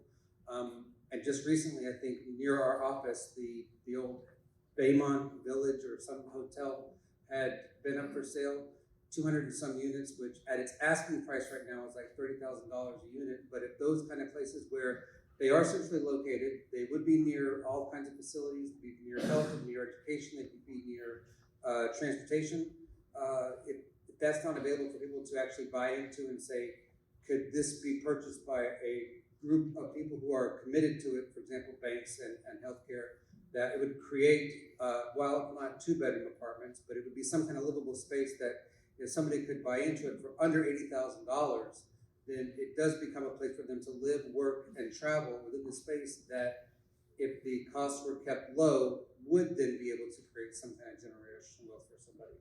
I don't know if that's been fully addressed. Yeah, it's a fantastic model, and again, every different avenue serves another need, and we should explore it. You know, when we started this fund with Cape Fear Collective, we bought single-family homes, and the notion was that neighborhoods that have more ownership and less renters, people actually look out for their neighbors. They pick up the trash. They look, you know, that the community thrives in a neighborhood. So that was great. And then the Driftwood apartment building, you know, came up for sale, and that was a different need. So we went down that path. We've looked at a few hotels. They're more complicated, but it absolutely serves another need, and it's a great model. And I think we just continue to have to go down every single path and be fearless and try it. And if it doesn't work, we try something else. And if it works, we do lots of it. Say one of the things I want to touch on that, the NIMBY piece, which was part 2, and the generational wealth piece, sometimes come into conflict, right? That the reason folks get all NIMBY about stuff is because they're worried that anything is going to impact that generational wealth building they're doing in their home, which is kind of the reality of the way that our housing system is developed. That for low and moderate income families in this country, your home has been the predominant place that you have built wealth, right? That's just how our system has, there's a history to that. And going all the way back to 1897 project, right? There's a through line through all of this, right? It's all connected. I think, speaking from someone from the Disability Resource Center, I think one of the challenges that we have, I can spend a lot of time in legislative settings, in community settings, talking about housing broadly. And then folks want to bring up the nurses and the teachers and all the folks that we all feel warm and fuzzy about. Figuring out how to house folks that are the most difficult to house, right? That, if you're not doing it for that, then you're not doing housing for your community, because those folks are part of your community. And I think that's an important thing to reckon with as you do community planning, that there are these solutions that are you can think about the financing mechanism that makes it make sense for maybe some revenue sharing in long term, so you can build equity, but it's also limited somewhat. There are ways to think about that and the target population. But in that, you also have to reckon with this other universe of folks. I mentioned before that I'm part of this, I'm co-chairing one of the subcommittees of the DHHS strategic plan for housing. And part of the reason for that is because of the decision that we're under with DOJ for our Olmsted population, folks transitioning out of adult care facilities with intellectual and developmental disorders, right? And the challenge that we've had as a state meeting the need of that particular population. population. It is hard to do, and it requires a lot of coordination. And so when we talk about roles for the private sector, roles for the public sector, and needing to kind of force the hand to make sure that we are doing the things that we need to do, so we're not getting the big thing that serves 80 and leaving the 20% to fend for themselves, but we're really thinking holistically about who all is in our community. May I just add something to the discussion about 1898 and its impact? There is certainly a direct correlation. Yeah. So I'm not trying to minimize that at all.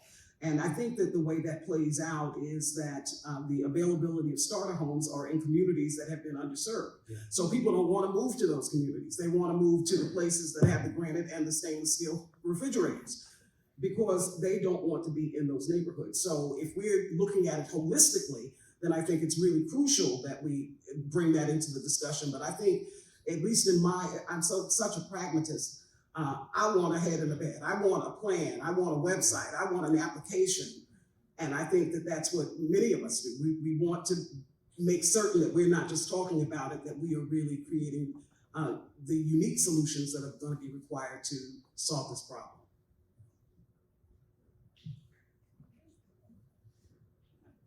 Hi, my name is Dorian Kumari. I'm running for school board. My question is for the young people and the educators.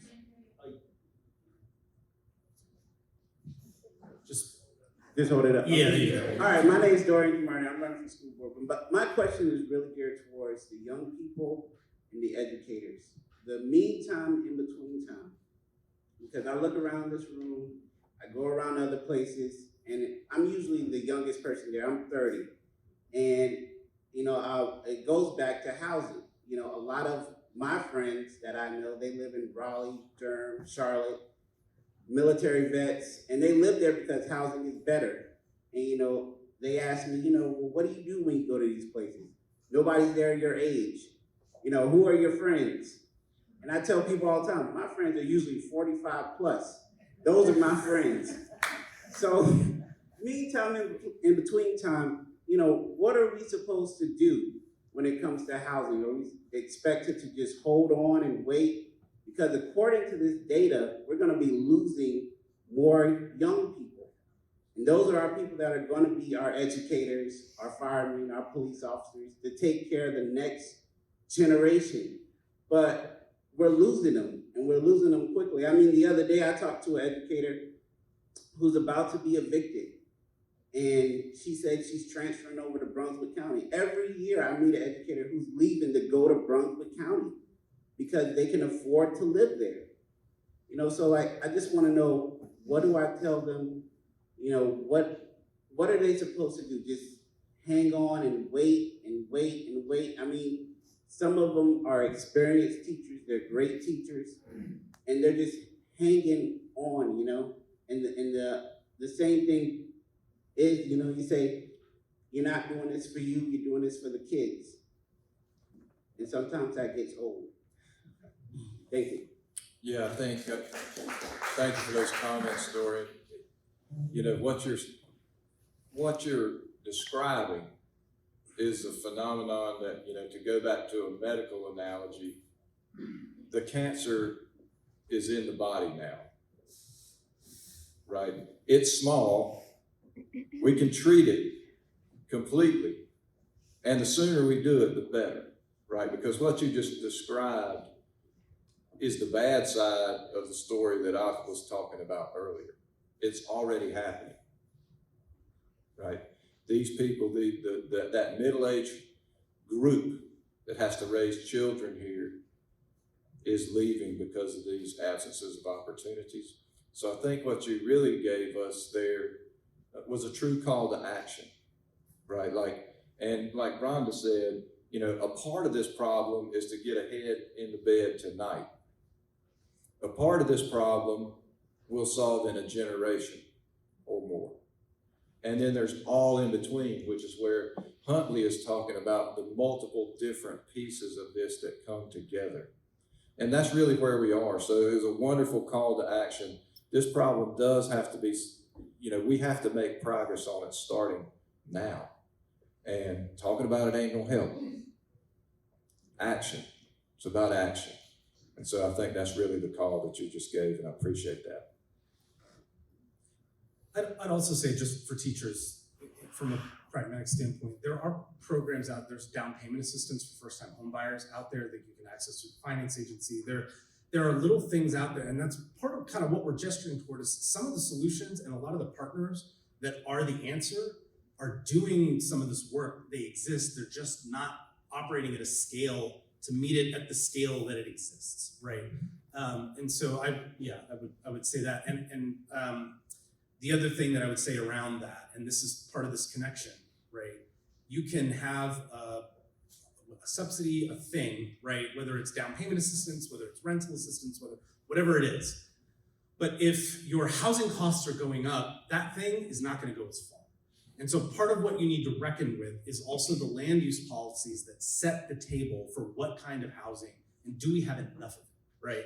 And when you kind of gesture toward this through line, I think part of when I ask you to take an inventory of your own housing story, I think a lot of us assume when we look out at our neighborhoods, both the ones we remember from our childhoods and all the way up to today, we think that, well, this is just kind of how it happens. This is naturally how it is. And never take a minute to think, no, it was designed this way, right? It didn't have to be this way. And if we want to shift it, we can do that. It's going to take quite a bit of will because it's hard to move something that's been in motion for a while, but it's not a natural thing. It's a thing that we built together, right? And our parents built and their parents built. And we just have to be intentional about rebuilding. Yeah. Oh, we're up here. Microphone, sorry. Hey, can you hear me? Yeah. My name is Ben Schuckman. I'm the news director at WHQR. Hi, Quebec. So I feel like Howard Beale from Network, I'm not going to tell you it's bad. Everyone knows it's bad. I feel like we've been kind of euphemistic and broad about the solutions part of this. Yeah. The problem, you guys have done an awesome job of laying it out in detail. I've covered this issue for 6 years, and I appreciate all the work you've done to make it easier for us. But it's not really about will, it's about money. You need money. So how much money do you need, and where do you want to see it come from? That's a good question. Who wants to take that one? Well, I can take a stab at it. Again, it's going to be in general terms, but a lot of that information you can find in those housing studies, Ben, I know you're real familiar with. You know, there was a point where there was a discussion of a housing bond, and it was $50 million, 5 years. And I just want to put that on scale, because if we were to have that housing bond at $50 million, it would only slow the deterioration of this problem. It would not even close the gap of the number of units that we're going behind in a given year. So the scale of this is huge. The real problem is how do you take a lever and start it? Right? And so, you know, a housing bond is one way to do that. There are others, but one reason that that's effective is because it raises awareness across the whole community of stakeholders of the magnitude of the problem. It gives you an idea of what that community believes in, if it's important, because you're going to have to educate that community about what that vote means when it goes to referendum. And so, you know, that is one potential starting place, you know, that says, hey, at least our government thinks it's important enough to ask the people the question, you know. And again, it's only part of the solution, because these other things gotta happen too, right? Like, that is not the end all be all. That's $50 million of a problem that is measured in the hundreds of millions of dollars over time. But all the other things come into play too when you talk about educational uplift and upward mobility. Those are solving the problem from the other side of the equation. So that's really the way to think about it, you know. And again, I think our biggest problem so far is that, we hadn't really put that scale to it and said, hey,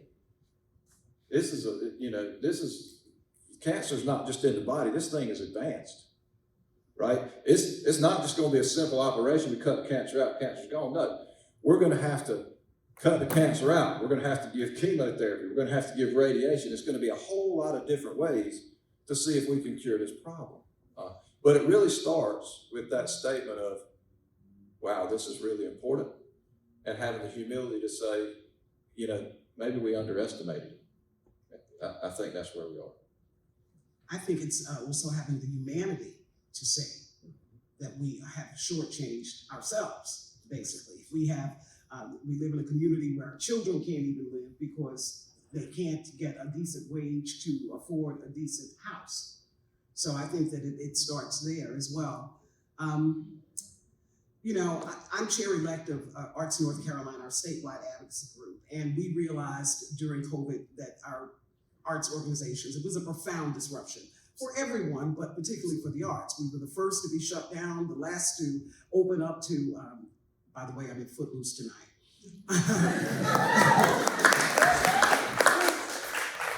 Don't clap. But we realized that the only way that we could stabilize our organizations was to be certain that they had their lights on, that they were able to keep key staff, to keep these organizations going. We had to stanch the flow. And I think that is going to happen statewide, because again, this is not something that's happening just here, it's happening across the state. And so I think that if you let us know what we can do in terms of what your organization is doing and how we can help you influence this General Assembly to maybe do a statewide bond, that might be a way to go. Yeah, there was a conversation about that, and then COVID hit. And everything changed. And we stopped talking? Yeah, so I want to say that there are recommendations out there for the bond, for other, in terms of its scale.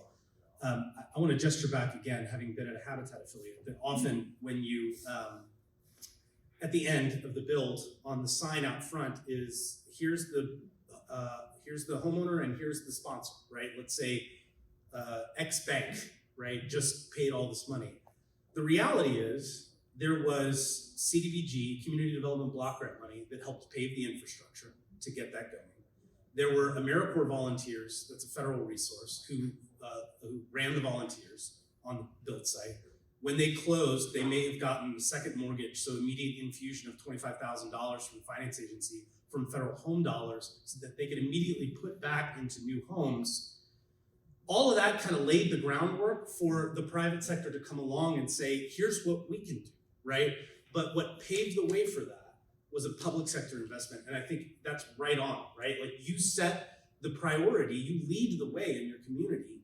But what are we gonna care about? What are we gonna get on board together and do together? And so there's this question about what leading the way looks like, and then what we call into being together as a broader community beyond what the public sector does, but it requires that leadership.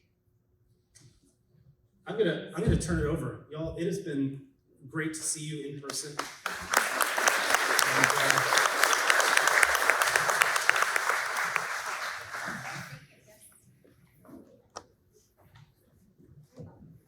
So a quick close, y'all have been troopers. I'm so glad you asked that question and that you all had the chance to respond, because people have been asking, so what is the charge when we leave here today? We've been doing this for 20 years. We've been having this conversation for 20 years. We've had wonderful, vibrant discussions. We have done the research. We have looked at best practices within North Carolina and outside. We have delivered those best practices to our elected officials and to the community, and still we are in a bigger hole than ever. So the only question that remains at this point is what we are willing to do. What do we have the political stomach to make happen? And advocacy isn't just attending coalition meetings or brainstorming with each other what might be the next path. It's the conversations you have in your workplaces, at your dinner table with your family, when some well-meaning person starts fussing about, oh, they're talking about affordable housing going in down the street from my child's school.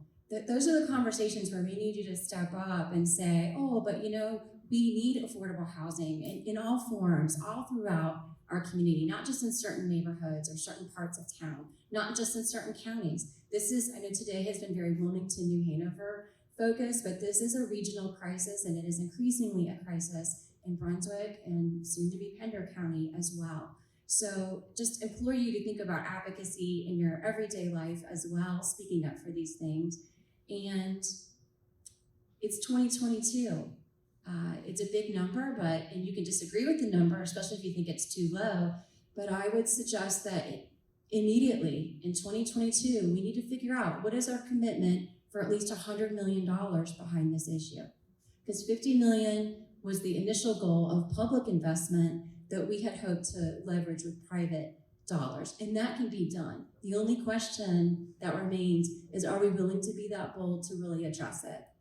So let's start processing those big figures, and let's start really making sure our elected officials, our neighbors, the people we interact with day to day understand that this isn't an issue just for some, but really an issue that already affects all of us, and going forward will increasingly affect our shared quality of life. So thank you in advance for your own part in moving the needle and helping us figure out how we're going to get to that big commitment this year, at least $100 million. Please join me in thanking our hosts and sponsors for today, as well as speakers Samuel Gunter, Dr. Christopher Prentice, Rhonda Bellamy, Dr. Philip Brown, and Huntley Garriott, for being so generous with their time and their expertise. We've had wonderful panels where I have to say these have been the very best and provocative, I think, in getting us to think in a different way about this issue. So thank you all for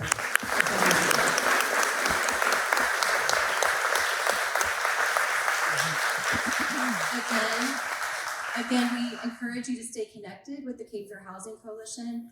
Information on membership, resources, future events, and our monthly meeting schedule can be found at capefearhousingcoalition.org. And again, the QR code on your table will lead you to some of that information as well. So thank you. Please go forward and be a voice for affordable housing, especially on that resource question. How are we going to get to $100 million this year? Thanks, sir.